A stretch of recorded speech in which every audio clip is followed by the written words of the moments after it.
Donc, nous allons co-présider cette session, cette première partie de l'après-midi tous les deux, donc avec Michel Lino et moi-même, donc Michel Defayet. Un mot très rapide, je dirais donc que je suis là au titre de l'AFTES et je voulais, au titre de l'AFTES, donc Association française des tunnels et espaces souterrains, déjà remercier les organisateurs de cette session. Je pense que sous l'égide de Berest, Pierre Berest, le travail remarquable de préparation a été fait.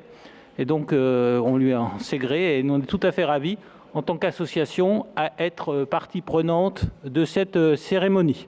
Simplement, je dirais que les deux pierres ont été pour nous des membres actifs, présents, régulièrement là dans nos réunions, dans nos assemblées générales. Peut-être plus Pierre Dufaux que Pierre Habib, puisqu'on est par définition une association qui va plus dans l'opérationnel, sur les ouvrages, sur les réalisations, moins le caractère société savante que d'autres organisations, mais tous les deux ont été des fidèles pendant toutes ces années et leur rendre hommage était pour nous une évidence. Voilà, donc on aura l'occasion de revenir sur la dimension des souterrains, mais j'en suis tout à fait ravi. Oui, je m'associe complètement au nom du Comité français des barrages et réservoirs à ce message. Je remercie les organisateurs et en particulier Pierre Berest qui semble avoir joué un rôle très important dans cet hommage. Effectivement, Pierre Dufaux et Pierre Habib ont été deux grands noms. Moi, je suis un peu plus jeune qu'eux. Mais je les ai j'ai eu la chance de les fréquenter, en particulier Pierre Dufaux dans la dernière partie de sa carrière. Je garde des deux un souvenir ému. Et en tant qu'association, ils ont tous les deux joué un rôle de longue durée, comme à l'AFTES, un rôle de longue durée, et toujours avec en particulier Pierre Dufaux jusqu'à quasiment ces derniers jours. J'ai une petite anecdote personnelle. C'était en 2019, je crois, ou 2018. Le CFBR a organisé une visite pour une délégation chinoise qui voulait visiter Malpasset. Pierre Dufaux a participé. Alors, il n'est pas allé sur le site, mais il y a eu une réunion technique avec les experts français sur le sujet, et en particulier Bernard Gogel, que je salue. Et Pierre Dufaux a tenu totalement sa place à expliquer. Et les Chinois étaient absolument ravis d'avoir des gens qui ont connu l'affaire de très très près. Voilà, juste un mot également, j'ai été content que Pierre Londe, le troisième Pierre, n'ait pas été oublié. Je pense qu'il est dans la même lignée de grands ingénieurs et de scientifiques. Et voilà, donc il a été mentionné ce matin. Ils ont tous les trois travaillé à peu près en même temps sur les mêmes sujets avec des approches différentes. Voilà, donc je crois qu'il est temps de revenir à nos exposés. Merci à tous. Donc,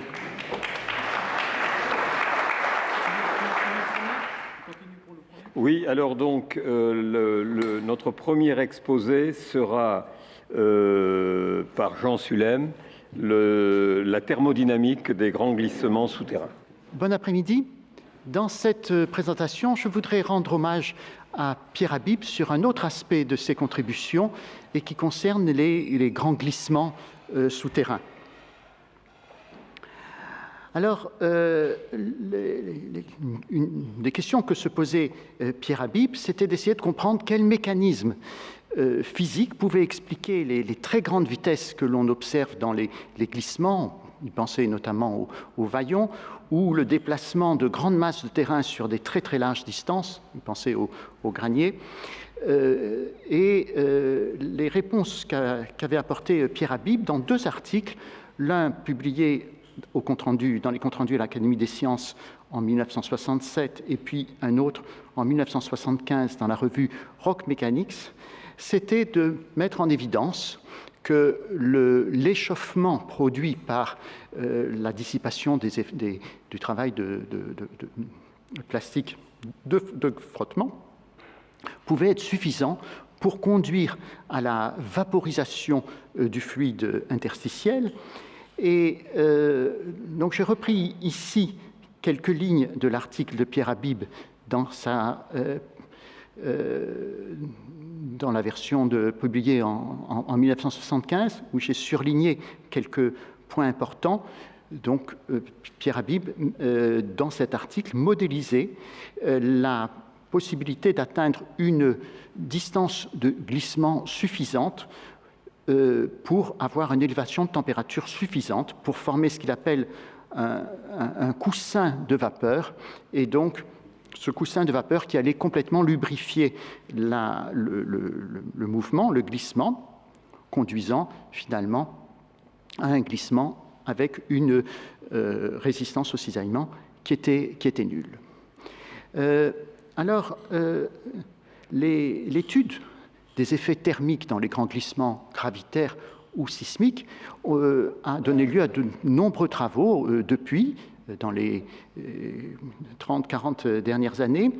Et mon exposé aujourd'hui va parler plus des grands glissements sismiques et regarder combien les couplages, c'est-à-dire non seulement les couplages hydromécaniques, mais thermo-hydromécaniques et aussi chimio-hydromécaniques, donc l'effet des réactions chimiques induites notamment par une élévation importante de la température dans la zone de glissement due à cette chaleur générée par le frottement, pouvait jouer un rôle important sur les conditions à la fois de nucléation du séisme et de développement et aussi d'arrêt.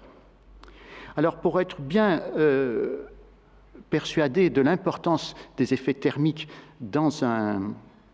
au cours d'un séisme, eh bien, on peut regarder le bilan énergétique au moment d'un séisme, donc l'énergie emmagasinée, l'énergie potentielle, qui est essentiellement une énergie élastique qui provient de l'emmagasinement au cours de la phase non sismique, asismique du glissement, et relâchée sous trois formes: une énergie rayonnée par les ondes sismiques, et on connaît ces relations entre l'énergie rayonnée et la magnitude du séisme, avec une relation de type logarithmique. Une partie de l'énergie qui est dissipée associée à la fracturation, à l'augmentation de la zone en rupture, donc énergie de fracturation, et l'énergie thermique, qui est la partie du travail frictionnel qui est convertie en chaleur, et les observations de terrain nous indiquent que plus de 90% du travail mécanique est dissipé en chaleur lors d'un glissement. Donc on comprend que les effets induits par cette augmentation de température peuvent jouer un rôle majeur au cours d'un glissement sismique ou gravitaire d'ailleurs.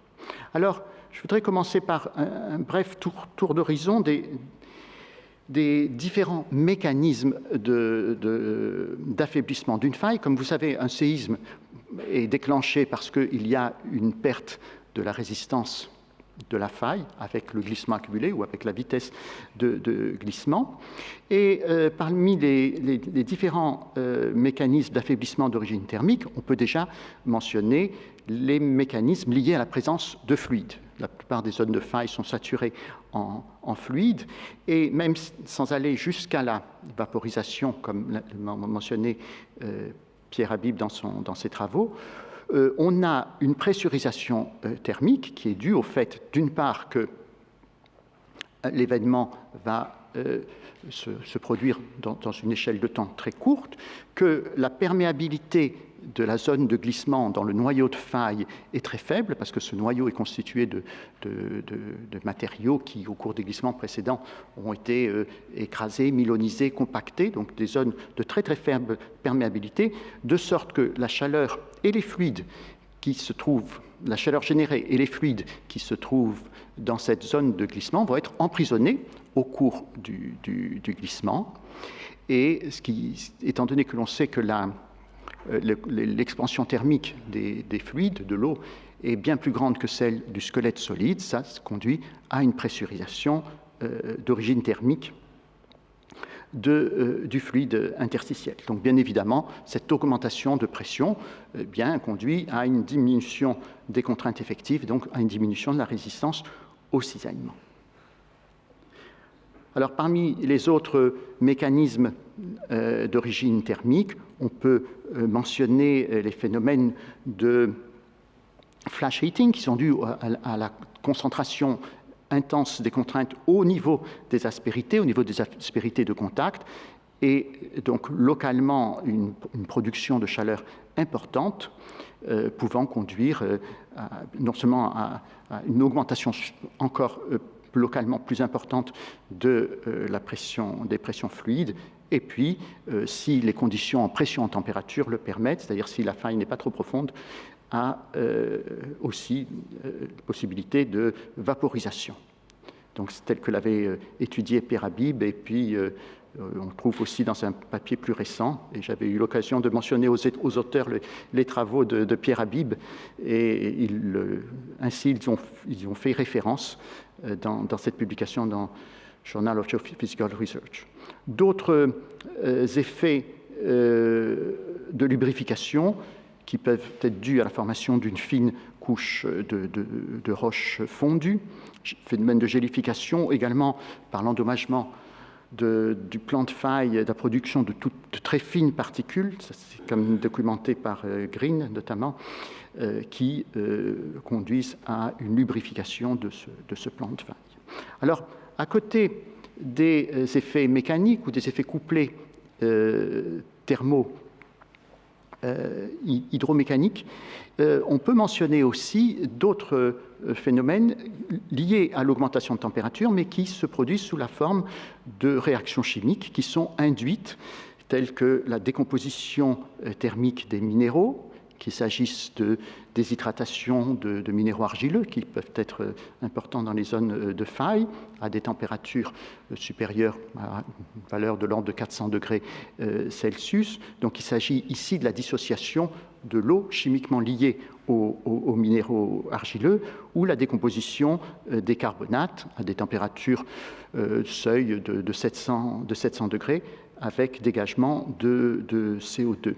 Alors, de nombreuses études de terrain ont mis en évidence que ces phénomènes de décomposition thermique se produisent effectivement au moment des séismes. Par exemple, des observations sur la concentration en CO2 des sources près des grandes failles sismiques, montrant à la fois une anomalie spatiale, c'est-à-dire que la concentration va être plus importante au voisinage des failles sismiques, et temporelle, avec une augmentation de la concentration juste après un séisme. Également, des observations, par exemple, de la structure des zones de glissement qui montrent que ce type de décomposition a pu se produire.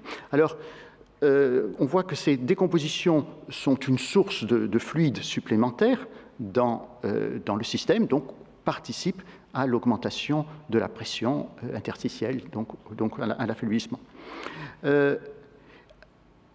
Alors, associé à cette source de fluide, la décomposition minérale va conduire à la réduction du volume solide et donc à une augmentation de porosité et donc localement de perméabilité. Donc on va voir, du point de vue de la pression interstitielle, deux effets en compétition: production d'une phase fluide qui conduit à l'augmentation de la pression interstitielle, mais en même temps, on va favoriser la diffusion avec l'augmentation de porosité. Alors, d'un point de vue thermodynamique, il y a un point important qui est que ces réactions de décomposition minérale sont des réactions endothermiques, ce qui veut dire qu'une partie de la chaleur frictionnelle va être en fait consommée par la réaction, ce qui a pour conséquence de limiter l'augmentation de la température qui va se trouver bloquée quasiment à la température seuil du déclenchement de la réaction. Alors c'est exactement formellement aussi ce que discutait Pierre Habib dans son article, où, comme vous savez, pour les problèmes de changement de phase aussi, ça va se produire à température constante. Alors, en particulier, cette limitation d'augmentation de la température a pu être invoquée pour une explication possible de ce qui est connu chez les sismologues comme le heat flow paradoxe, c'est-à-dire que le fait qu'on ne trouve pas d'anomalie thermique importante au voisinage des grandes failles crustales, ou qu'on ne trouve pas de grandes zones de roches fondues.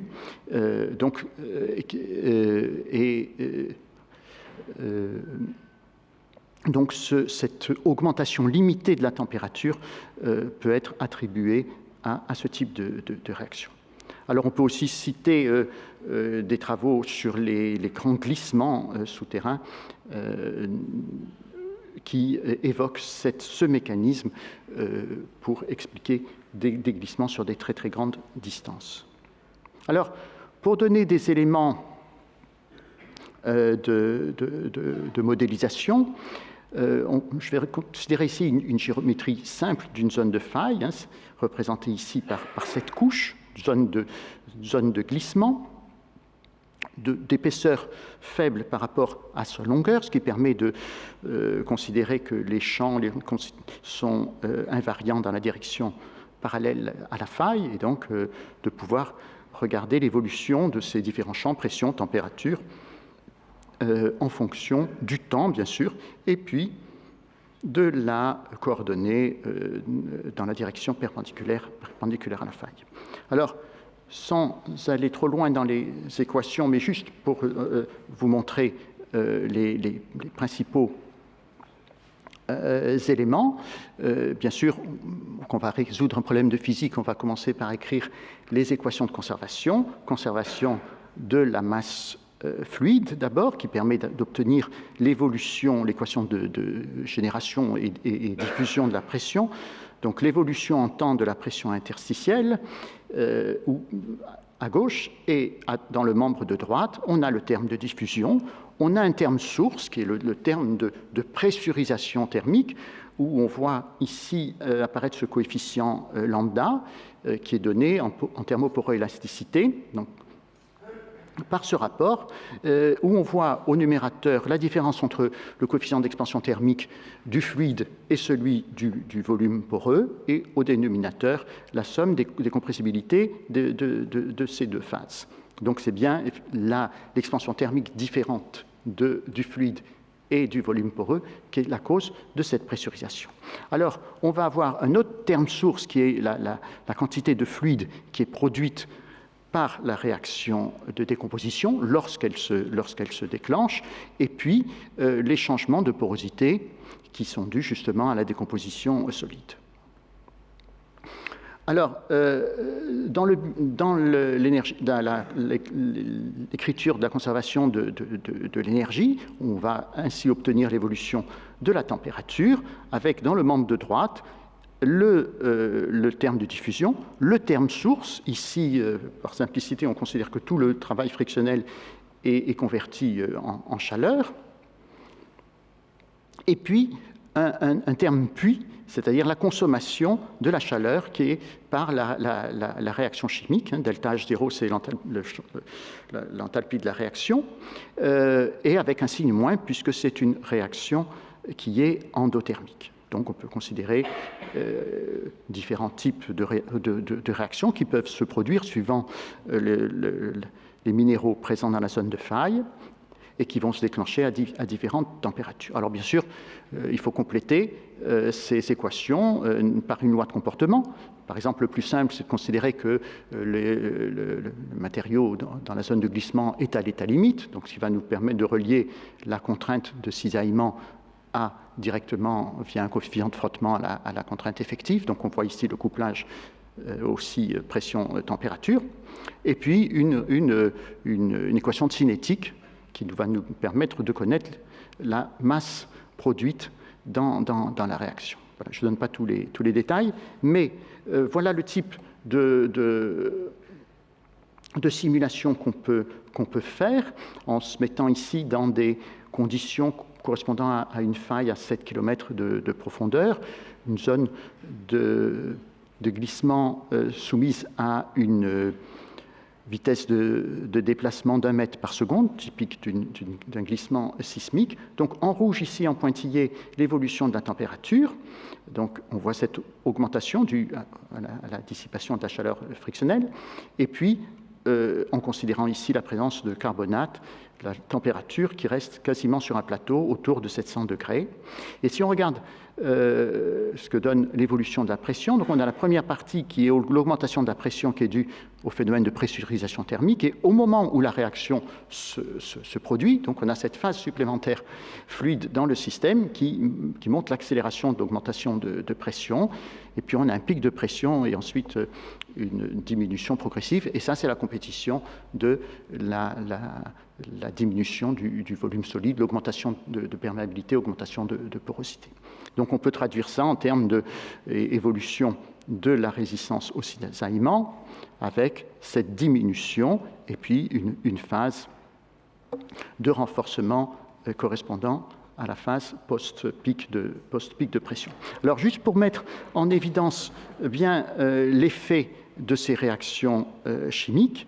Vous voyez, ça c'est la simulation que je viens de vous montrer en rouge, et en pointillé, c'est une simulation dans laquelle on ne considère pas de réaction chimique de décarbonatation, donc le système continue à s'échauffer, et vous voyez qu'à ce moment-là, on obtiendrait des températures qui peuvent augmenter beaucoup, jusqu'à des températures de fusion de la roche.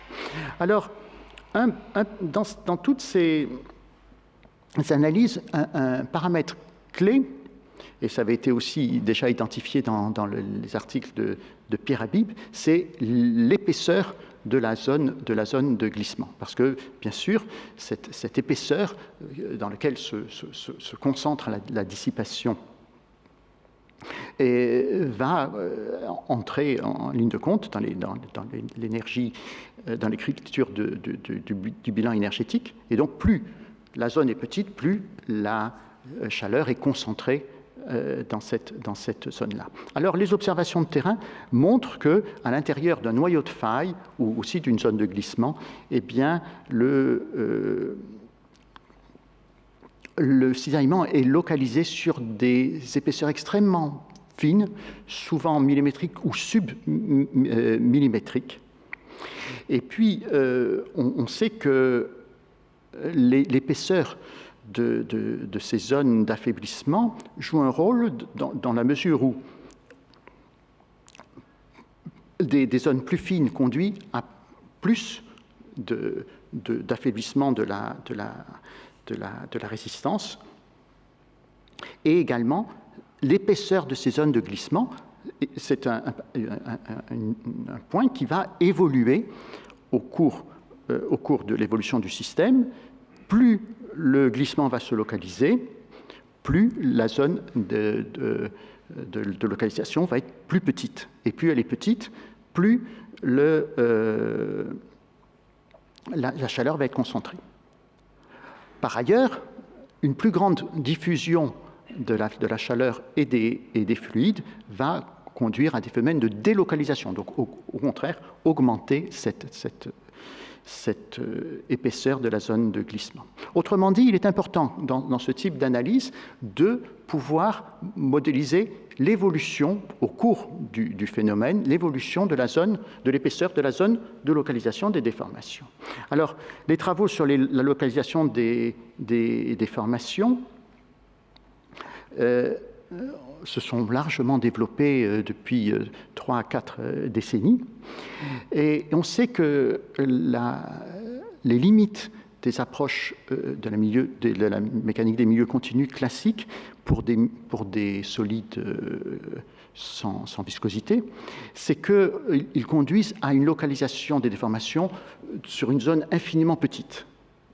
C'est-à-dire que ça correspond au glissement sur un plan mathématique, ce qui n'est pas très physique. Il faut quelque chose qui limite la localisation, au moins la taille du grain. Et on sait que ce type de déficience provient de l'absence dans l'écriture des lois de comportement d'une longueur interne qui va permettre de donner une échelle à ce problème. Alors d'un point de vue numérique, c'est un point important parce que la localisation sur un plan mathématique conduit à des dépendances au maillage parce qu'on va toujours localiser sur un élément du maillage. Donc on sait qu'il y a des remèdes pour cela, soit introduire des lois de comportement avec une dépendance en temps, donc ce qu'on appelle la régularisation visqueuse, qui est efficace au moins pendant un certain temps, ou bien en introduisant des considérations sur une échelle plus fine de la physique et qui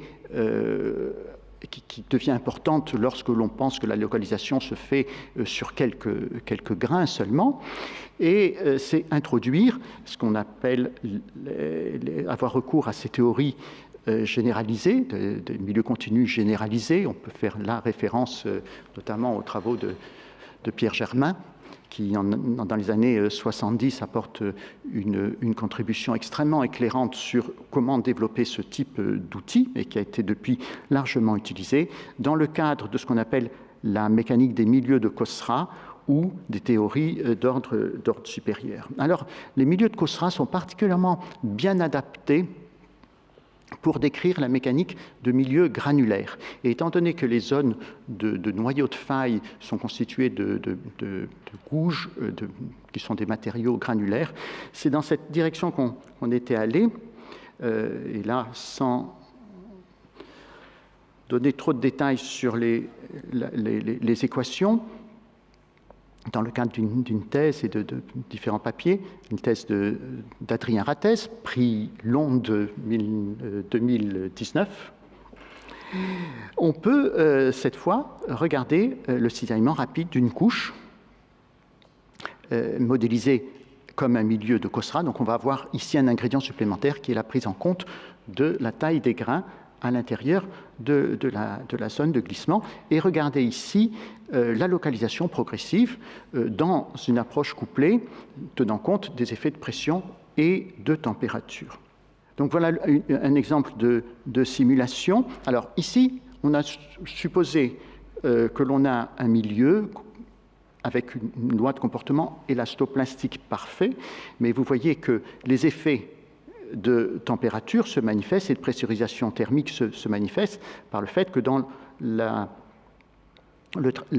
relation entre la contrainte de cisaillement et le déplacement, on va avoir une phase de radoucissement. Cette phase de radoucissement est due justement aux effets de pressurisation thermique et comme on voit ici, localement, l'augmentation de la pression de pore et de la température. Et donc ce type d'approche permet d'avoir aussi l'évolution de l'épaisseur de la zone de cisaillement. Alors, juste pour bien montrer l'effet de cette pressurisation thermique, donc, comme je vous disais, on a ici un comportement élastoplastique parfait, et si on regarde des cisaillements à des vitesses faibles, eh bien, finalement, on a une résistance, une contrainte de cisaillement qui reste quasiment constante au cours du glissement, mais avec des cisaillements plus rapides. Vous voyez, plus le cisaillement est rapide, plus le radoucissement, plus l'affaiblissement est important, et c'est associé au fait que plus le cisaillement va être rapide, plus la localisation va être importante. Ici, on a l'épaisseur de la bande de cisaillement, donc qui est plus faible lorsque le cisaillement est plus rapide. Également, l'autre paramètre important, c'est ce phénomène, c'est ce coefficient de pressurisation thermique. Donc, plus la pressurisation thermique est importante, plus le radoucissement est important. Voilà. Alors, depuis, il y a eu d'autres travaux également qui permettent de tenir compte cette fois de l'évolution de la taille des grains, parce qu'on sait que ce glissement est accompagné par des phénomènes d'écrasement. Donc, on peut rajouter cet ingrédient, alors avec une variation de la taille de grain d'origine mécanique ou chimique. Voilà, donc j'en arrive aux conclusions, dans lesquelles je veux souligner l'importance des couplages multiphysiques dans la nucléation des séismes et le contrôle du glissement, qu'on a maintenant à notre disposition des outils numériques robustes qui permettent de prendre en compte la microstructure de la zone de faille. Bien sûr, on a toujours besoin de calibrer, de caler nos modèles, donc les données de terrain. Il y a de grands programmes depuis plus d'une dizaine d'années sur des grands forages dans les zones de faille qui apportent des données extrêmement intéressantes, plus des travaux en laboratoire. Et puis, bien sûr, des défis dans la compréhension, dans la modélisation, notamment pour tenir compte de l'évolution de la microstructure. La plupart des simulations aujourd'hui sont sur des échelles de temps et d'espace relativement limitées, et toutes les questions de passage d'échelle sont au cœur de la plupart des recherches et des publications aujourd'hui. Voilà, je vous remercie.